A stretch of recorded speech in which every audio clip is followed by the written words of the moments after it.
Hello, my friends.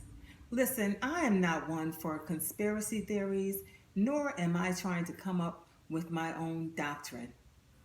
But what I am trying to alert us to is that we have been deceived for monetary purposes.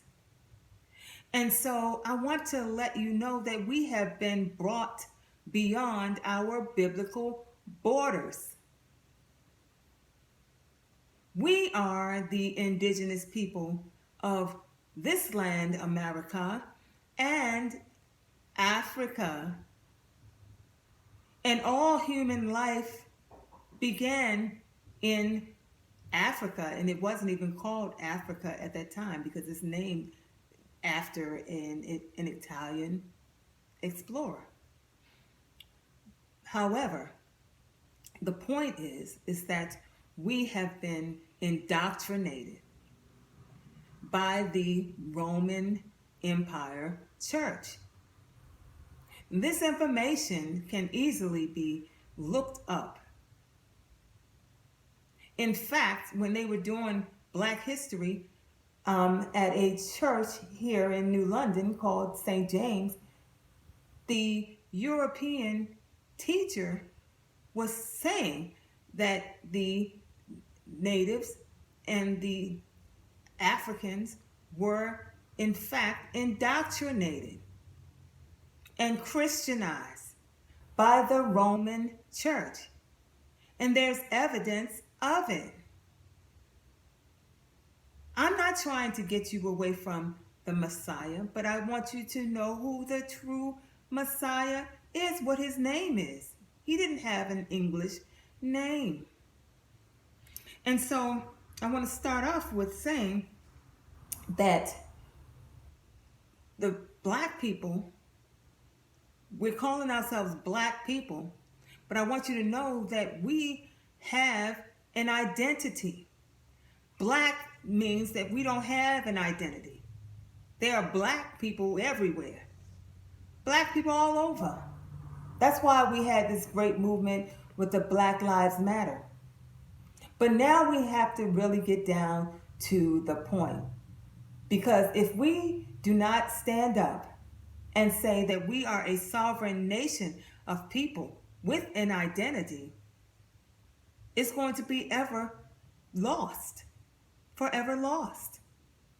And so we have to know that in Ezekiel 37, it says that we are a combination of Ephraim. See, they changed it to Ephraim in order to hide us as a nation of people, and Judah, Yehudah.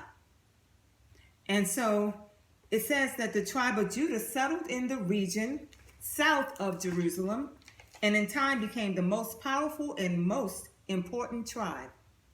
Not only did it produce the great kings David and Solomon, but also it was prophesied that the Messiah would come from among its members.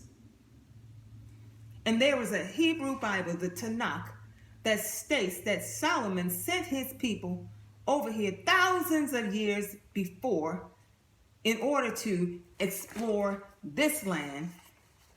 And they were the native people. And they said that this land belonged to the father, Iowa. That's where Iowa got its name. You can look that up. Because he said that it's not our land, it's Iowa's land. And if Solomon came from the tribe of Judah and the Messiah, Hamashiach, came from the tribe of Judah, our language was robbed from us. We had the Paleo Hebrew language that was robbed. Okay?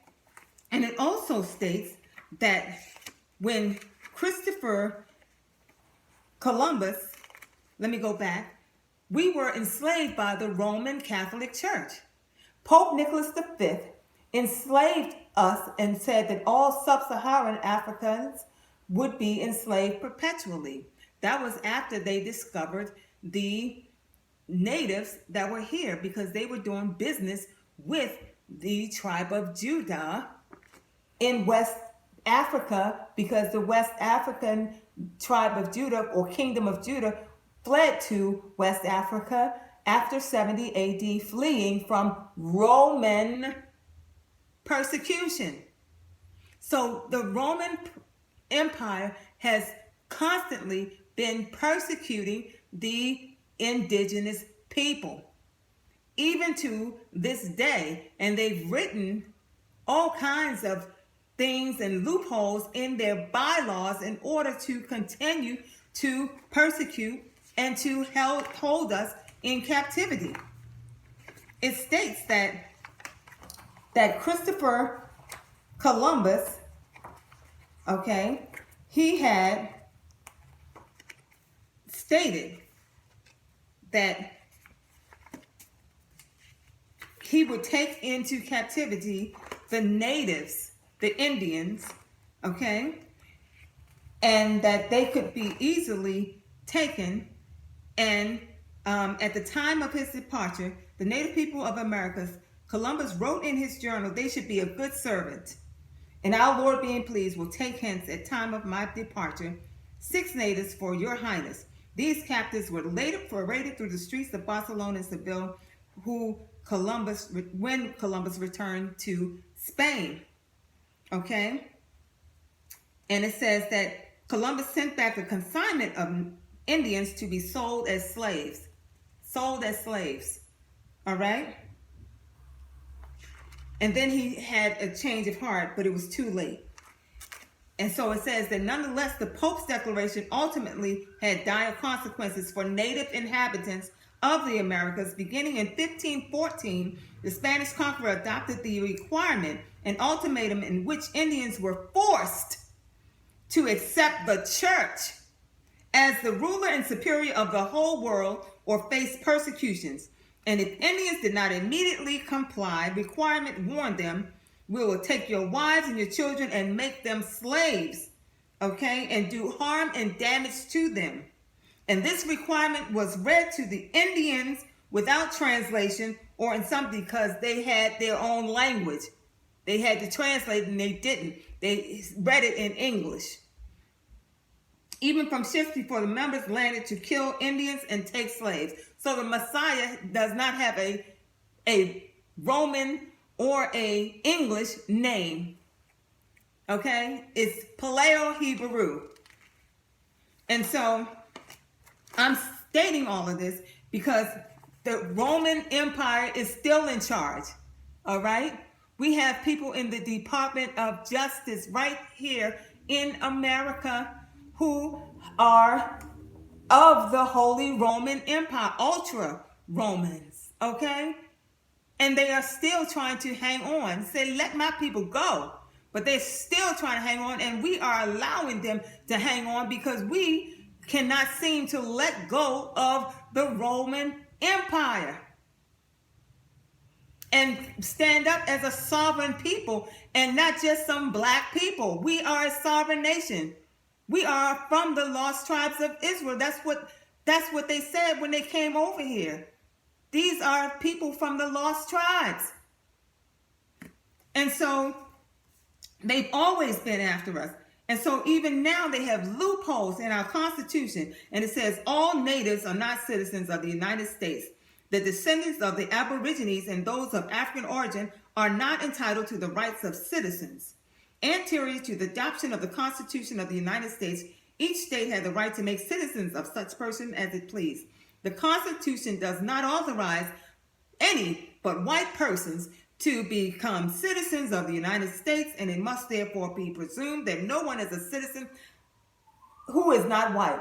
So we have to get these loopholes changed. We have to get these loopholes changed. Like, get this stuff out of here. A lot of this stuff was written by the Anglo-Saxon Club and the KKK, and we have to get this stuff. If we're going to be, it's going to do nothing to remove a statue. We have to get these orders out of here. This is under the Constitution. This is under the United States. We have to get this stuff out of here. And the HR 1242 is about to expire July 1st, 2020. And that was to commemorate us. They commemorated us on June 19th. Okay? That's about all we're going to get. And then it's going to be on and popping. I'm telling you right now, we are not considered citizens of this country. Come on, please believe me. So something has to be done very quickly. Very quickly. I think that's all. I believe that's all that I can say right now. But please, it was the Roman Catholic Church that became the Protestant church. It didn't become the Protestant church until the 16th century after they had gotten our goods. And then they came up with a Bible that said it was the Bible for Negroes. It's in the History Museum. Bible History Museum. Bible for Negroes. Okay? And it was prohibited for us to learn English. But we already knew it because we knew all types of languages. Because we were scholars and carpenters and blacksmiths and mathematicians and everything. We knew a lot before they even, because we were doing business with everybody. We were merchant people. Thank you.